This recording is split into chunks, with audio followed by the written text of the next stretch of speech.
ओम श्रीम ह्रीम श्रीम कमले कमलालये प्रसीद प्रसीद श्रीम ह्रीम श्रीम ओम महालक्ष्मी नमः। मित्रों, प्रत्येक वर्ष वैशाख माह की पूर्णिमा तिथि पर वैशाख पूर्णिमा का पर्व मनाया जाता है। हिंदू धर्म में पूर्णिमा की तिथि पर स्नान और दान करने को अत्यंत फलदायी एवं पुण्यकारी माना गया है। इस दिन यदि आप व्रत रखकर दान करते हैं और इसके साथ ही आप श्री कनकधारा स्तोत्र का पाठ करते हैं तो इससे माता लक्ष्मी की विशेष कृपा आप पर सदा सर्वदा बनी रहती है। माता लक्ष्मी के इस स्तोत्र मंत्र का पाठ करने से आपको अपने जीवन में धन की कमी का कभी सामना नहीं करना पड़ता। जी हाँ, हम बात कर रहे हैं श्री कनकधारा स्तोत्र मंत्र की। मित्रों, कनकधारा स्तोत्र यानी स्वर्ण अर्थात धन की वर्षा करने वाला मंत्र और स्तोत्र जिसकी रचना भगवान शिव के अंशावतार आदि गुरु शंकराचार्य ने की थी। इस स्तोत्र का पाठ शुक्रवार के दिन, दिवाली और संभव हो तो नियमित करना चाहिए। विशेष रूप से इस स्तोत्र मंत्र का पाठ पूर्णिमा के दिन करना अत्यंत फलदायी और सुख समृद्धि प्रदान करने वाला होता है। जो लोग कनकधारा स्तोत्र का पाठ पूर्णिमा तिथि पर करते हैं उनके घर माता लक्ष्मी सदैव धन की वर्षा करती हैं। ऐसी मान्यता है कि कनकधारा स्तोत्र देवी लक्ष्मी को आकर्षित करने वाला एक दिव्य मंत्र है। इस मंत्र का पाठ करने से व्यक्ति को धन धान्य की कमी नहीं रहती।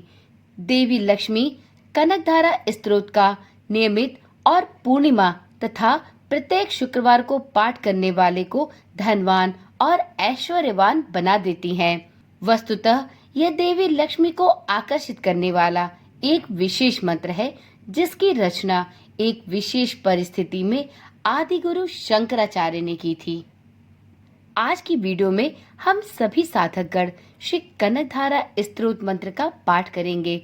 उससे पहले यह जानते हैं कि कनकधारा स्तोत्र की रचना किन विशेष परिस्थितियों में आदि गुरु शंकराचार्य ने की थी। तो मित्रों, एक समय की बात है, एक बार शंकराचार्य जी भिक्षा मांगने के लिए घूमते घूमते एक ब्राह्मण के घर पहुँचे। इतने तेजस्वी अतिथि को देखकर संकोच के मारे ब्राह्मण की पत्नी लज्जित होने लगी, क्योंकि उसके पास भिक्षा देने के लिए कुछ नहीं था। उसे अपनी परिस्थिति पर रोना आ गया। नम आंखों के साथ उसने घर में रखे हुए कुछ सूखे आंवले लाए और तपस्वी को भिक्षा स्वरूप दे दिए। शंकराचार्य जी को उसकी यह दशा देखकर उस पर तरस आ गया। उन्होंने तुरंत ही ऐश्वर्यदायक दशविध लक्ष्मी देने वाली अधिष्ठात्री करुणामयी वात्सल्यमयी नारायण पत्नी महालक्ष्मी को संबोधित करते हुए एक स्तोत्र मंत्र की रचना की।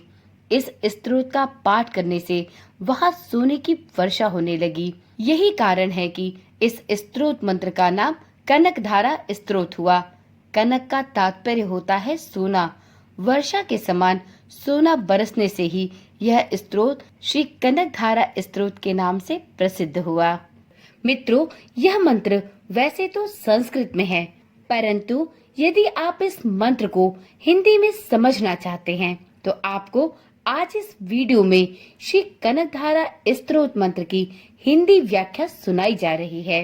मित्रों, यदि आप इस चैनल पर पहली बार आए हैं तो चैनल को अभी ही सब्सक्राइब कर लें, क्योंकि आपको प्रतिदिन इस चैनल के माध्यम से अनेक स्तोत्र मंत्रों की हिंदी व्याख्या सुनाई जाती है। तो आप भी अपने प्रत्येक दिन को शुभ और मंगलकारी बनाने के लिए इन मंत्रों का श्रवण अवश्य करें। चैनल को अभी ही सब्सक्राइब कर लें और साथ में नोटिफिकेशन बेल को जरूर ऑन कर लें, जिससे इस चैनल पर डाली जाने वाली सभी वीडियोस की सूचना आपके पास प्रतिदिन और सबसे पहले पहुंचती रहे। तो चलिए वीडियो को प्रारंभ करते हैं। मित्रों, कनकधारा स्तोत्र की यह विशेषता है कि यह मंत्र किसी भी प्रकार की विशेष माला, जाप, पूजन या विधि विधान की मांग नहीं करता, बल्कि सिर्फ दिन में एक बार इसको पढ़ लेना ही पर्याप्त है। साथ ही प्रतिदिन कनकधारा यंत्र के सामने यदि दीपक जलाकर इस मंत्र का श्रवण या पठन किया जाए तो आपको सभी प्रकार के आर्थिक लाभ प्राप्त होते हैं। मित्रों, अगर आप किसी दिन यह भूल भी जाए तो भी कोई बाधा नहीं आती, क्योंकि यह एक सिद्ध मंत्र है और सिद्ध मंत्र होने के कारण यह मंत्र चैतन्य माना जाता है। यहाँ प्रस्तुत है कनक धारा स्तोत्र की हिंदी व्याख्या। आपको सिर्फ कनक धारा यंत्र कहीं से लाकर अपने पूजा घर में रखना है। आपको कनक धारा यंत्र किसी भी तंत्र मंत्र या पूजा सामग्री की दुकान पर आसानी से उपलब्ध है। माँ लक्ष्मी की प्रसन्नता के लिए जितने भी यंत्र हैं, उनमें कनक धारा यंत्र तथा स्तोत्र सबसे अधिक प्रभावशाली एवं अति शीघ्र फलदायी है। तो चलिए देर न करते हुए आज की वीडियो प्रारंभ करते हैं और माता लक्ष्मी की कृपा प्राप्त करने के लिए, अपने घर परिवार को धन संपदा से परिपूर्ण करने के लिए श्री कनक धारा स्तोत्र मंत्र का श्रवण प्रारंभ करते हैं। तो एक बार प्रेम से बोलिए, माता लक्ष्मी की जय हो। जैसे भ्रमरी अधखिले कुसुमों से अलंकृत तमाल तरु का आश्रय लेती है, उसी प्रकार जो प्रकाश श्री हरि के रोमान से सुशोभित श्री अंगों पर निरंतर पड़ता रहता है तथा जिसमें संपूर्ण ऐश्वर्य का निवास है, संपूर्ण मंगलों की अधिष्ठात्री देवी भगवती महालक्ष्मी की वह दृष्टि मेरे लिए मंगलदायी हो। जैसे भ्रमरी महान कमल दल पर मंडराती रहती है, उसी प्रकार जो श्री हरि के मुखार बिंद की ओर बराबर प्रेम पूर्वक जाती रहती है और लज्जा के कारण वापस लौट आती है, समुद्र कन्या लक्ष्मी की वह मनोहर और मुग्ध दृष्टिमाला मुझे धन संपत्ति प्रदान करे। जो संपूर्ण देवताओं के अधिपति इंद्र के पद का वैभव विलास देने में समर्थ है, मधुहंता श्री हरि को भी अधिकाधिक आनंद प्रदान करने वाली है तथा जो नील कमल के भीतरी भाग के समान मनोहर जान पड़ती है, उन लक्ष्मी जी के अधखुले नेत्रों की दृष्टि क्षण भर के लिए ही पर मुझ पर थोड़ी अवश्य पड़े। शेषशायी भगवान विष्णु की धर्म पत्नी श्री लक्ष्मी जी के नेत्र हमें ऐश्वर्य प्रदान करने वाले हों, जिनकी पुतली तथा बरौनिया अनंग के वशीभूत हों, अधखुले किंतु साथ ही निर्निमेष नैनों से देखने वाले आनंद कंद श्री मुकुंद को अपने निकट पाकर कुछ तिरछी हो जाती हैं। जो भगवान मधुसूदन के कौस्तुभ मणि मंडित वक्ष स्थल में इंद्र नीलमयी हारावली से सुशोभित होती हैं तथा उनके भी मन में प्रेम का संचार करने वाली हैं, वह कमल कुंज वासिनी कमला की कटाक्षमाला मेरा कल्याण करे। जैसे मेघों की घटा में बिजली चमकती है, उसी प्रकार जो कैटभ शत्रु श्री विष्णु के काली मेघमाला के श्याम सुंदर वक्ष स्थल पर प्रकाशित होती है, जिन्होंने अपने आर्य भार से भृगुवंश को आनंदित किया है तथा जो समस्त लोगों की जननी है, उन भगवती लक्ष्मी की पूजनीय मूर्ति मुझे कल्याण प्रदान करे।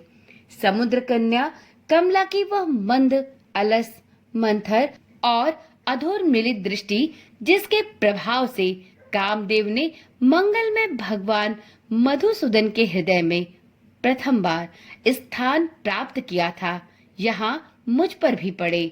भगवान नारायण की प्रेयसी लक्ष्मी का नेत्र रूपी मेघ दया रूपी अनुकूल पवन से प्रेरित होकर दुष्कर्म रूपी धाम को चिरकाल के लिए दूर हटाकर विषाद रूपी धर्मजन्य ताप से पीड़ित मुझ दीन रूपी चातक पर धन रूपी जलधारा की वृष्टि करे।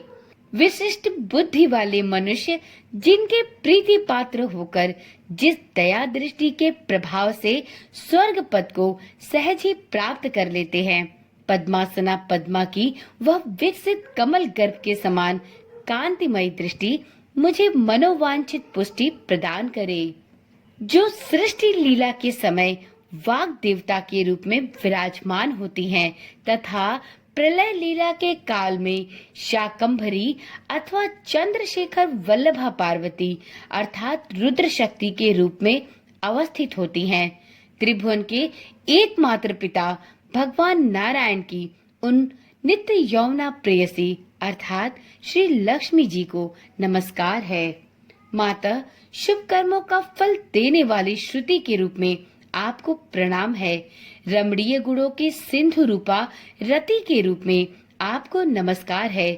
कमल वन में निवास करने वाली शक्ति स्वरूपा लक्ष्मी को नमस्कार है तथा पुष्टि रूपा पुरुषोत्तम प्रिया को नमस्कार है। हे कमल वदना कमला, आपको नमस्कार है। क्षीर सिंधु सभ्यता श्री देवी को नमस्कार है। चंद्रमा और सुधा की सगी बहन को मेरा नमस्कार है। भगवान नारायण की वल्लभा को नमस्कार है। कमल सदृश नेत्रों वाली हे माननीय महालक्ष्मी माँ, आपके चरणों में किए गए प्रणाम संपत्ति प्रदान करने वाले, संपूर्ण इंद्रियों को आनंद देने वाले, साम्राज्य देने में समर्थ और सारे पापों को हर लेने के लिए सर्वथा उद्धत हैं। वे सदा मुझे ही अवलंबन दे, मुझे ही आपकी चरण वंदना का शुभ अवसर सदा प्राप्त होता रहे। जिनके कृपा कटाक्ष के लिए की गई उपासना उपासक के लिए संपूर्ण मनोरथों और संपत्तियों का विस्तार करती है। श्री हरि की हृदयेश्वरी उन्हीं आप लक्ष्मी देवी का मैं मन, वाणी और शरीर से भजन करती हूँ। हे भगवती हरिप्रिया, आप कमल वन में निवास करने वाली हो। आपके हाथों में नीला कमल सुशोभित है। आप अत्यंत उज्जवल वस्त्र, गंध और माला इत्यादि से सुशोभित हो। आपकी झांकी बड़ी मनोरम है। त्रिभुवन का ऐश्वर्य प्रदान करने वाली हे देवी, मुझ पर प्रसन्न हो जाओ।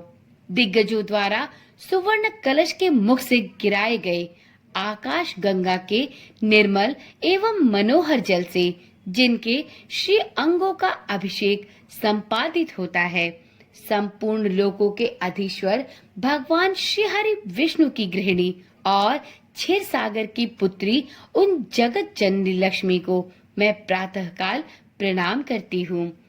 कमल नयन केशव की कमनीय कामनी कमले मैं अकिंचन मनुष्यों में अग्रगण्य हूँ। अतएव तुम्हारी कृपा का स्वाभाविक पात्र हूँ। तुम उमड़ती हुई करुणा की बाढ़ की तरह तरंगों के समान कटाक्षों द्वारा मेरी ओर देखो। हे माँ, जो मनुष्य इन स्तुतियों द्वारा प्रतिदिन वेद त्रय स्वरूपा त्रिभुवन जननी भगवती लक्ष्मी की स्तुति करते हैं, वे इस भूतल पर महान गुणवान और अत्यंत सौभाग्यशाली होते हैं तथा विद्वान पुरुष भी उनके मनोभावों को जानने के लिए सर्वथा उत्सुक रहते हैं। इस प्रकार से श्री कनकधारा स्तोत्र संपूर्ण हुआ। तो एक बार प्रेम से बोलिए, माता लक्ष्मी की जय हो, श्री हरि विष्णु प्रिया की जय हो। हे माता लक्ष्मी, जो भी कोई साधक लक्ष्मी की प्राप्ति करने की इच्छा रखता हो, अपनी धन संपदा में वृद्धि करना चाहता हो और इसके लिए वह श्री कनकधारा स्तोत्र मंत्र का नियमित रूप से संपूर्ण विधि विधान के साथ श्रवण या पठन करे, आप उस जातक पर अपनी कृपा दृष्टि सदा सर्वदा के लिए बनाए रखे। हे माता लक्ष्मी, इसी मनोकामना के साथ इस वीडियो को यहीं पर समाप्त करती हूँ। आप अपनी कृपा सभी भक्तों पर संपूर्ण रूप से बनाए रखें। माता लक्ष्मी की जय हो। ओम नमः शिवाय। जय श्री कृष्णा। राधे राधे।